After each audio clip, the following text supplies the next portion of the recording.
Well, welcome everybody. My name is Mike Skinner with Skinner Technology Group.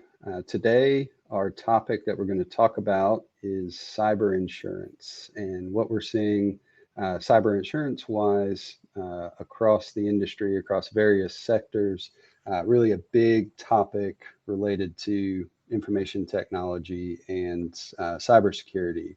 So with me today, I have Jock Walls of RiskDesk. RiskDesk is based in Lexington, Kentucky. It is a Jock is a specialist insurance broker that focuses on clients in the professional services industries as well as technology companies.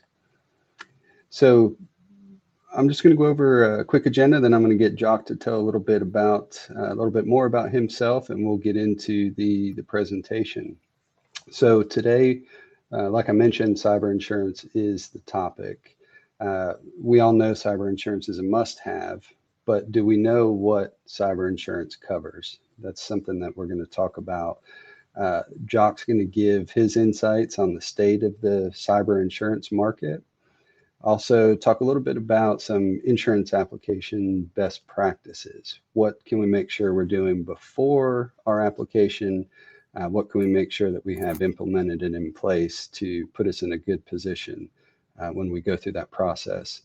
And also talk a little bit about managing expectations about the cyber insurance product as well as the process for applying for cyber insurance.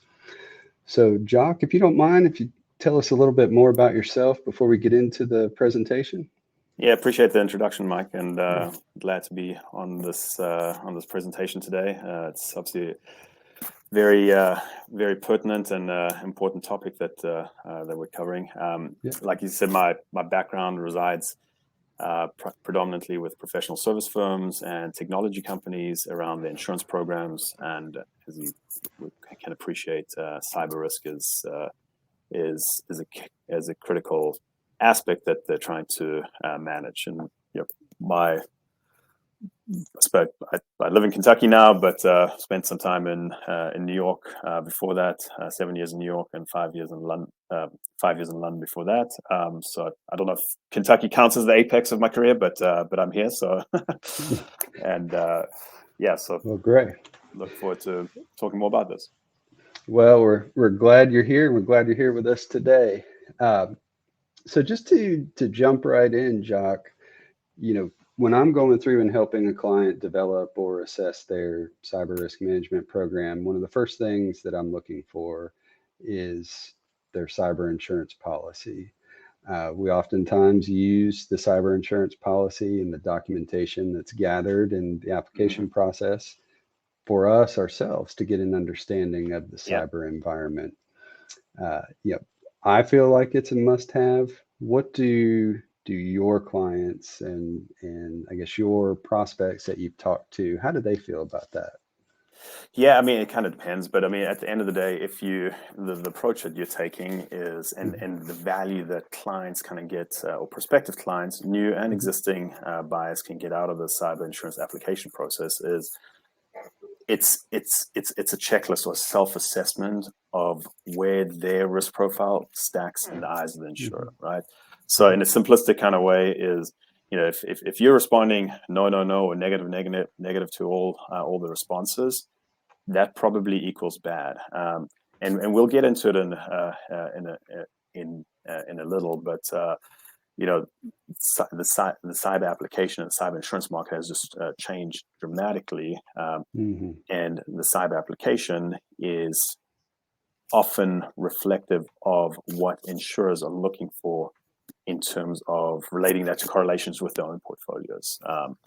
And so when you kind of go through this self-assessment process, my first always response is, if you don't have a policy, that's fine, but use this to kind of vet where you are, work with your IT vendors and your partners to kind of identify where you stack up in the insurance in the eyes of the insurer. Yeah, absolutely. And you could see on the slide here the impact or the magnitude of data breaches. 1 in 5 businesses have experienced data loss or exposure. I think that number is low myself. That survey, I think almost all businesses have experienced some Yeah. sort of data loss or data exposure. Uh, and it's critically important if you deal with sensitive information, but businesses today rely on their technology and they rely on the data that they use. And with things like ransomware impacting organizations, it's more than just the sensitivity of the data. These criminals are out to hinder our operations or even embarrass us as organizations. So it's important to not just think that, oh, I don't have that much sensitive data on my systems, I don't need cyber Yeah. insurance. There's much more. Yeah, and exactly that's exactly it. If you kind of wind back a decade ago, and Mhm. I'm sure you'll agree with me on this, but the typical type of cyber threat represented a data breach or a hacking event that then led Yep. to a loss of information. And so some of these first party damages that you see here in terms of loss of information, the IT forensics, the notification expenses, those relate to that data breach. If you kind of fast forward to maybe five years ago, cyber threats had changed. And so when businesses would say, okay, well, what's my cyber risk profile 10 years ago? Okay, what industry do I operate in? Is it high risk industry? Think financial services, healthcare, and what's the information that I have? How sensitive is it? How much do I have? That's changed because, like you picked up on ransomware. The risk profile is different today. There's an Mhm. operational risk, whereas like with a data breach, the hacker could you may never know that you've suffered a data breach or lost Mhm. information until you stumble on that corrupted file, or until there's some kind of trigger. With ransomware or wire transfer fraud, it's like a car crash. You know today immediately that you're a victim of of uh, uh, of a cyber attack, and what that's Mhm. done for cyber criminals, it's just opened up the market of who they can attack, meaning small Yeah. businesses, small to mid-sized businesses are just as they're just as lucrative. The prize isn't as big, right? But they're highly lucrative targets. Yeah. Yeah. The criminals, cyber criminals, have really really hit the jackpot with ransomware. They Yeah, figured out that nobody's going to pay as much for your data as you are. So, that's the value of stolen data out on the dark web has really gone down, yeah. but the ransoms continue to go up. So they know where the value is, and it's impacting those organizations that they can have the biggest impact. Yeah, and so as we kind of look at the different components of the insurance Mhm. policy, with the first party damages, that's hey, what are you paying to kind of deal with that particular cyber attack or that incident? The ransom payment, the notification expenses, et cetera, et cetera. And then there's also the third party damages, the liability component, Mhm. in the event that your clients you get sued by your clients for failure to maintain certain cybersecurity best practices, or any regulatory kind of proceeding or expenses as a result Mhm. of. So, cyber insurance has become a little more complicated in the sense that the range of coverage solutions is very varied. So, again, you want to make sure that you have a market-leading policy in place and kind of start focusing on, as part of your due diligence process, what's actually covered in the policy. Yeah. Yeah. That's an important.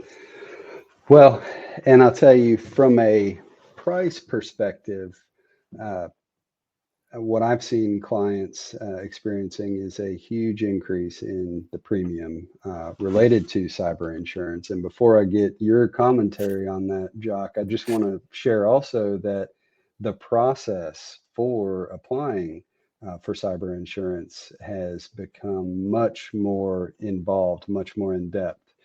This example that you see on the screen Mm-hmm. here, just within the span of a year, the application for a cyber insurance policy at a client with the same carrier went from 3 pages to 11 pages. So what are you seeing from an premium increase, and just give us your insight on the overall state of the cyber insurance market? Yeah, it's now we're gonna the insurance industry hear the bad guys now. So Yeah. there's nothing. Unfortunately, there's joking aside. There's very little positive to kind of share in terms of the state of the cyber insurance market, and really the only reason for that is just the severity and the of the claims activity. Severity meaning the increase in the frequency, but also the value of the claim payments. So it's all gone up. More claims, higher payments. And what that's done is that cyber insurance portfolios had been underwater in 2020, 2021, and then you just saw this. And it's not just one insurer in particular; it's the entire market looking for substantial rate increases. So during last year, that 80% premium increase number, that's I would almost say that's probably a rate increase number, meaning the rates have gone up by 80% on an unadjusted basis for the risk profile. We started cautioning our clients saying, hey, budget for anywhere between a 50% to a 300% premium increase. It just really depends, but no one really got a flat premium as part of their renewal process. So what insurers have done is three things that they tackle. One is they jacked up the prices to try to drive some or find some profitability. That's almost the easy part. They applied coverage restrictions. Certain coverage parts were very problematic, still are problematic. And the one that always comes out is social engineering fraud or phishing attack and the controls associated around that. And then the third thing is they've tried to increase or elevate the clients or prospective clients, policyholders, cyber risk hygiene. So meaning, and unfortunately, it means they've gone from a 3-page application to an 11-page application.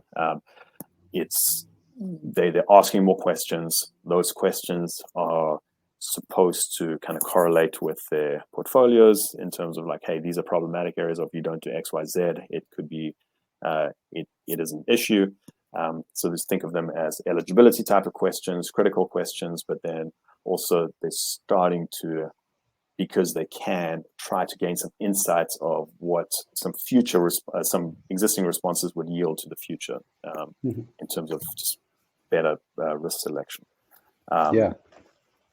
Now, like I mentioned before, the cyber insurance policy application for us, when we're beginning a risk assessment process, for example, that's a great place to start because we get a good view into where they are.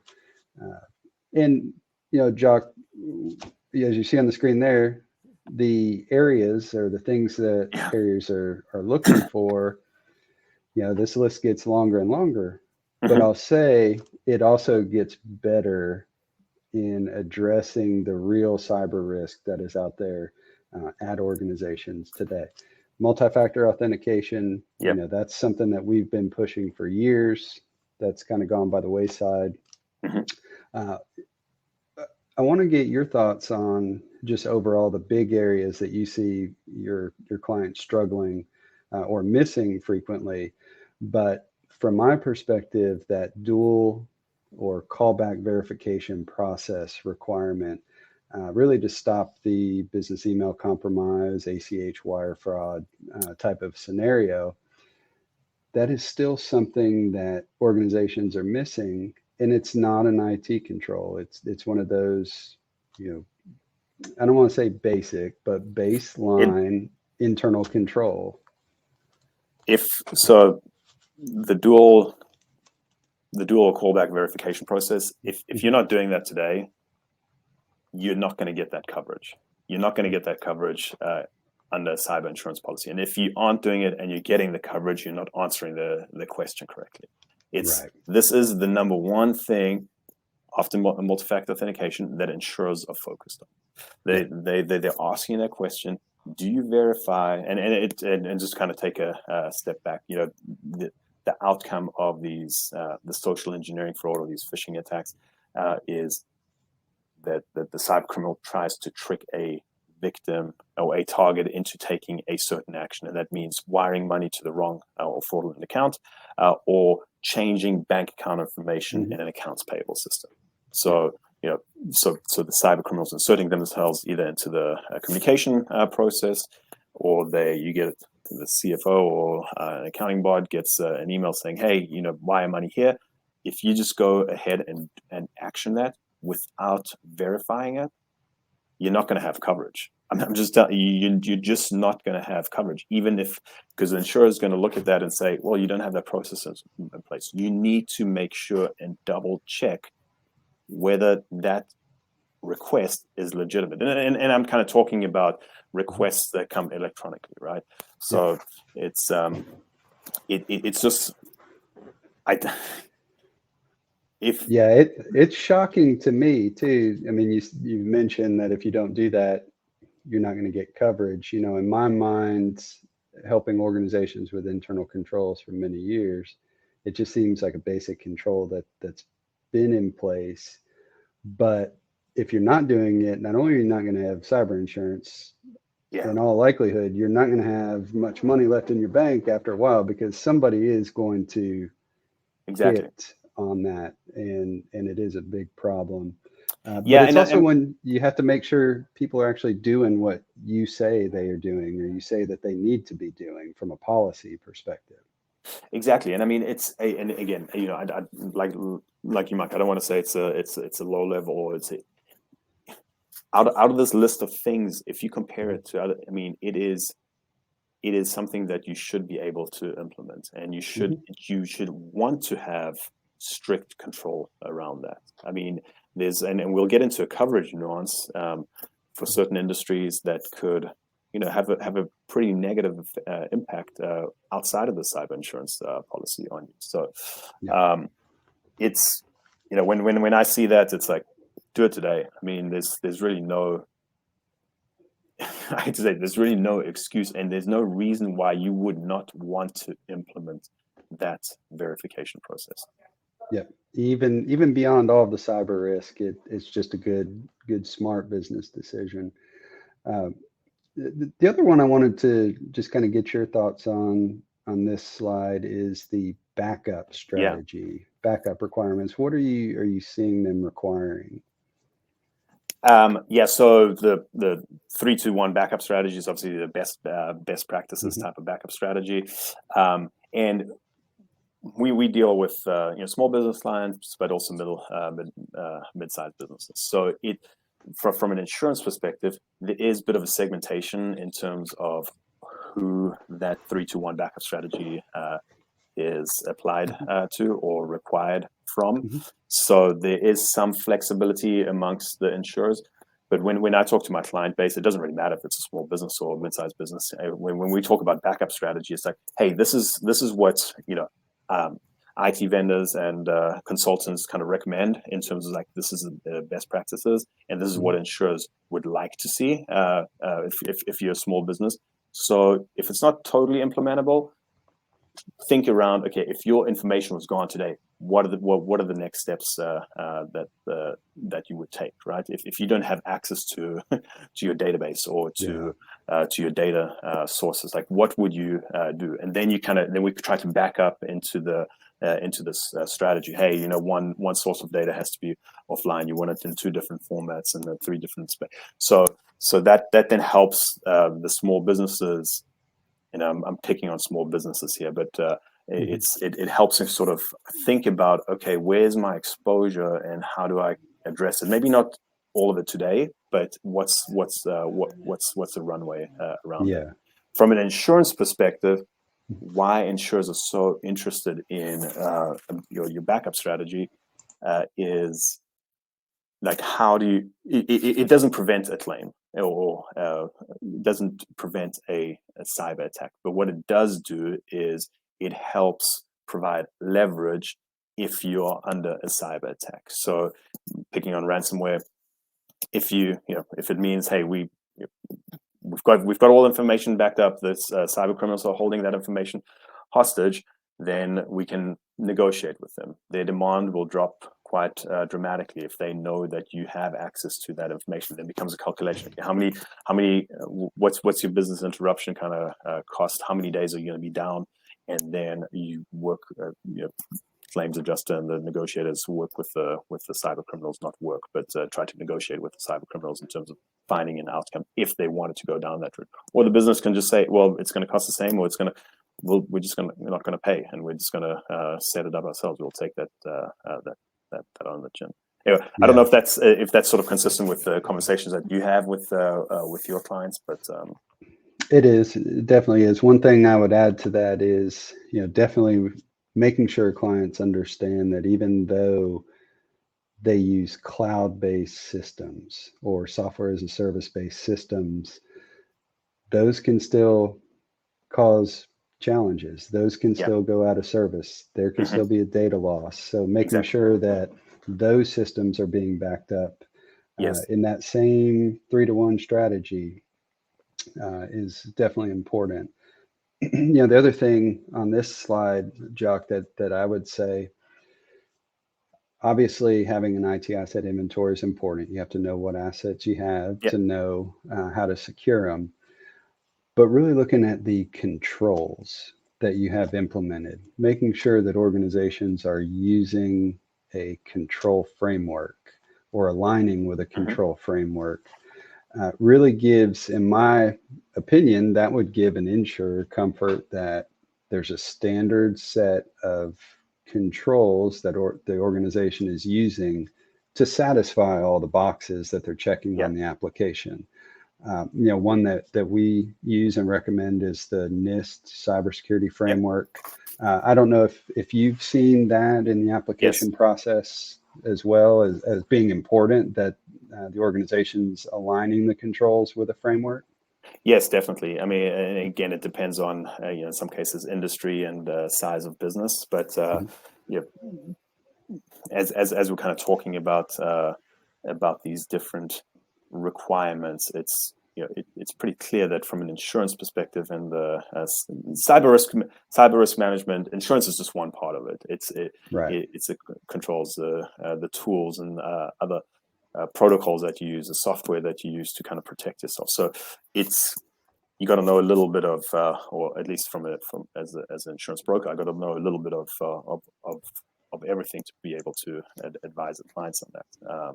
And then there's subject matter experts like yourself, Mike, who can then go into the weeds and say, okay, well, you're doing this, and we can check this box in a positive kind of manner, or these set of boxes. Yep. That was the other thing I was going to add on that slide is independent verification of the controls being performed.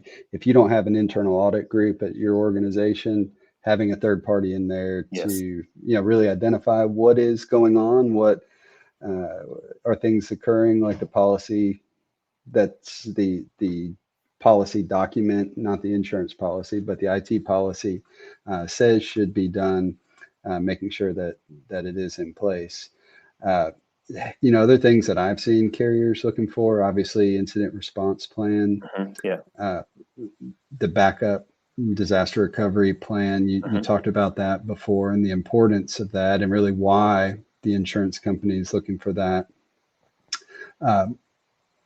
The other thing that I would say, may not be on all cyber insurance applications, but I think is a good place to start for an organization is a business impact analysis, where the organization goes through and identifies where the sensitive data is, where the critical systems are, how long each of the critical systems can be down for, what the business impact is if the system is out. I just think that's a good place to start. Do you feel the same way on that, as even if it's not on that application, that potentially in the future the cyber insurers are going to be looking for something like that?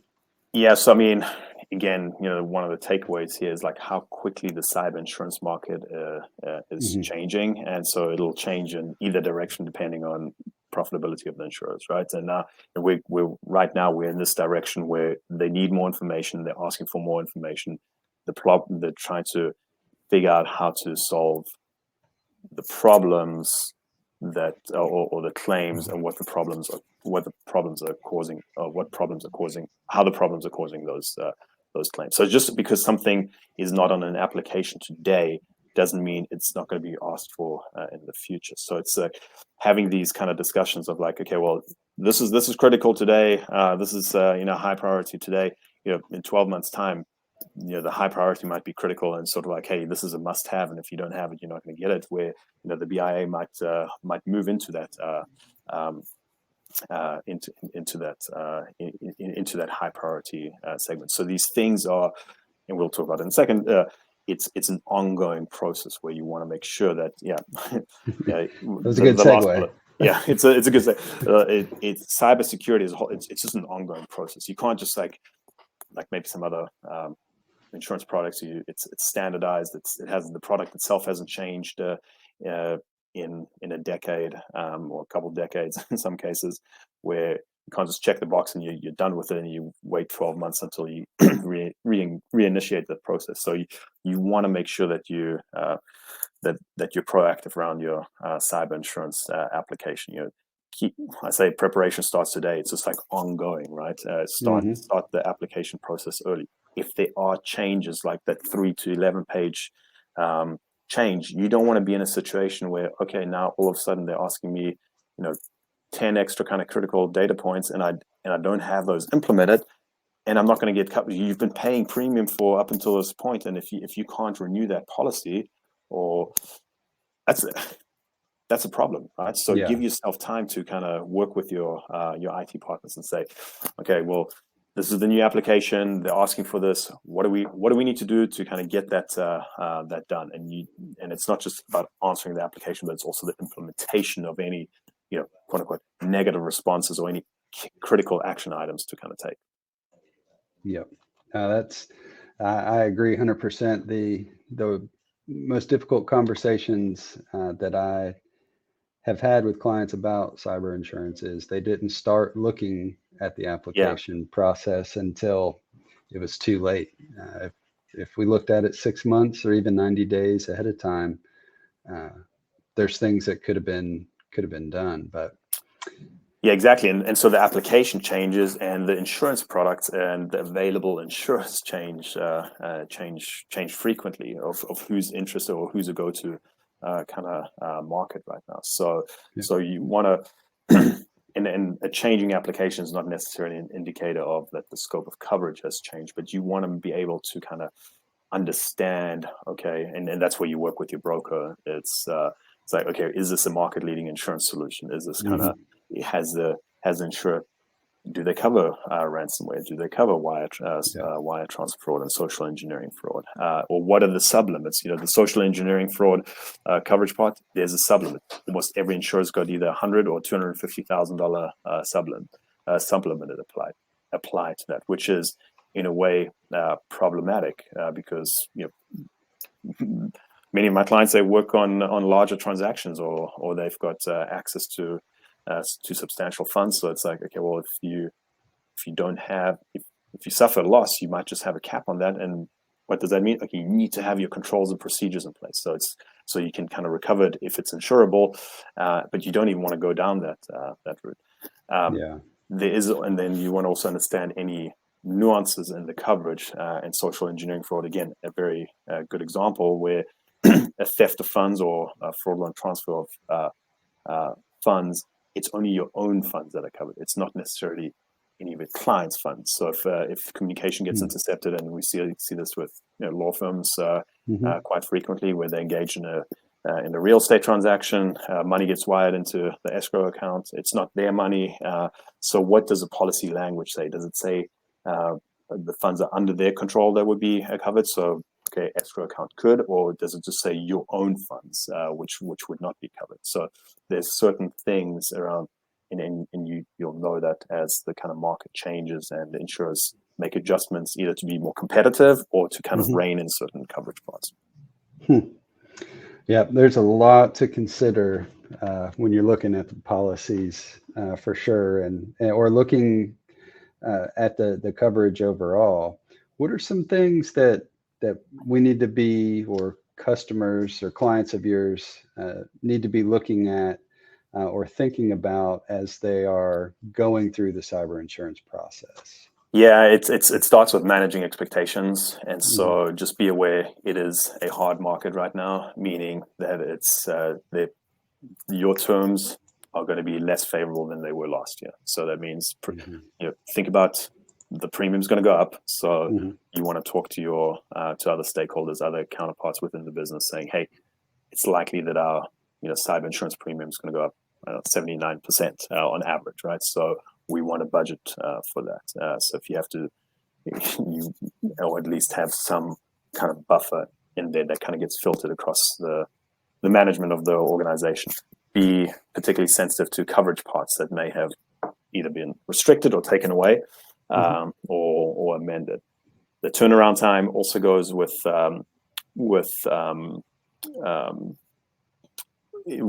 starting the process early. So 24 months ago, depending on the risk profile of one of my clients, I'd know exactly which two insurers I'd go to in terms of getting the best terms. I didn't have to, and those are the ones that those are the two I'd shop the application around. Today, I honestly, you've sort of got an idea, but it can really change from 1 week to the next. I mean, it literally so you have to cover your basis and say, well, this week these 5 insurers are offering terms, and 5 others declined to offer a quote. Next week it's completely flipped around. So that means that you have to submit the applications to more insurers. There's just a bigger everyone else is doing that too. So there's a bigger backlog. Turnaround time is much slower, and so that's in terms of delivering. Clients, the applicants doing their work on the application piece. And just because you finish it in 60 days doesn't mean I'm going to get it back to you in 59 days prior to the expiration date. It's going to take a while. And another thing that we've sort of seen during this hard market is capacity constraints, meaning that insurers are looking to cap the limit that they deploy in their portfolio. I'll just give you an example. One of my clients, they had a $10 million limit, and we couldn't get a $10 million limit from the almost 20 insurers that we approached. So we had to kind of tranche it in like a three. It was a 3, 3, and 4. So $3, $2, and $5 million limit. And so you can that also takes time, right? And you're trying to figure out, okay, who's good on the primary basis, who's good on the first excess and the second excess. So again, if there's a little bit of good news that I can, or a bit of optimism that we can maybe glimpse from the current market conditions. So in the first quarter, the premium increase has slowed down. It's still a double-digit premium increase, but it has slowed down. It's not at that, or we haven't seen it at that 80% level if they've suffered that or been impacted by that premium increase in the previous year. And then the capacity is starting to come back a little, which means insurers tend to be a little more competitive. They try to acquire premium. It's not that they're not concerned about that severity loss, but that is a very good, that's a positive sign. So yeah, that definitely good things. Like to hear about the reducing of the increase, at least of premiums. Yeah, it's decelerating. So it's still increasing, which is not great, but it's decelerating, and which is a positive sign. So well, good. All right. Well, I want to thank you, Jock, for joining today and sharing your expertise about cyber insurance. What is a good way for people to get in touch with you with questions? What's your website? So my website is www.myriskdesk.com. So myriskdesk.com. You can email me at jock.walls, WOLS, at myriskdesk.com. And then, the phone call is always, if I'm not doing a presentation with Mike, then I try to pick up the numbers, and it's 859-327-5594. So it's 859-327-5594. So would love to connect, and even if you just want to use me as a sounding board, or vet your existing policy, process, application, more than happy to do that. Well, awesome. Well, thank you, Jock. And again, Thanks, if you didn't get the information, the contact information for Jock, and you have my contact information here on the screen, or you have it previously, feel free to reach out to me. I'll get you connected with Jock. It's always good to have a great resource like him to help Thanks. with Appreciate cyber that. insurance, the complexities of cyber insurance. So thank you, everyone. Thank you.